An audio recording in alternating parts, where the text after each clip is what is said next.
দেশে গত কয়েক দশকের ইতিহাসে সবচেয়ে অবাধ ও সুষ্ঠু নির্বাচন অনুষ্ঠিত হবে এবার, অর্থাৎ আসন্ন ত্রয়োদশ জাতীয় সংসদ নির্বাচন।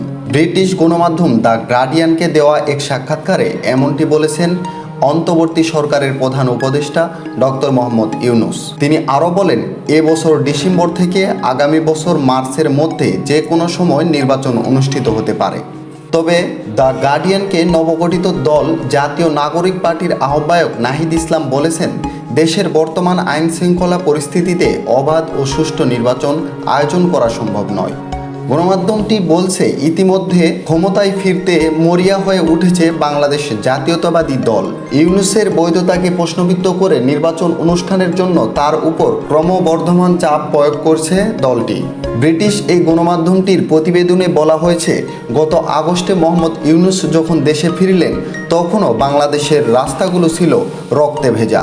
পুলিশের ছোড়া বুলেটে নিহত 1000-এরও বেশি বিক্ষোভকারী ও শিশুর লাশ মর্গে স্তূপ করে রাখা ছিল তখনও।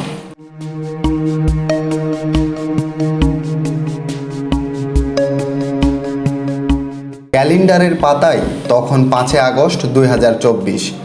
ছাত্র জনতার অভ্যুত্থানের মুখে সেদিন পতন হয় আওয়ামী লীগ সরকারের। এরপর দেশ ছেড়ে হেলিকপ্টারে চড়ে ভারতে পালান ক্ষমতাচ্যুত প্রধানমন্ত্রী শেখ হাসিনা।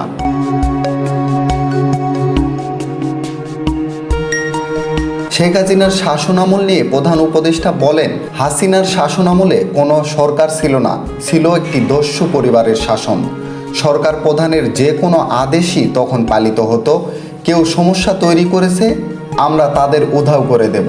নির্বাচন করতে চান, আমরা নিশ্চিত করব যে আপনি যেন সব আসনে জয়ী হন। আপনি টাকা চান, এই যে ব্যাংক থেকে $1 মিলিয়ন ঋণ, যা আপনাকে কখনোই ফেরত দিতে হবে না।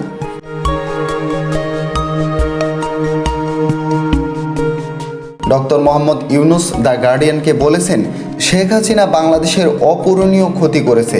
এটি ছিল সম্পূর্ণরূপে বিধ্বস্ত একটি দেশ, আরেকটি গাজার মতো। তবে এতে কোনো ভবন ধ্বংস হয়নি, ধ্বংস হয়েছে প্রতিষ্ঠান, নীতি নৈতিকতা, মানুষ, আন্তর্জাতিক সম্পর্ক।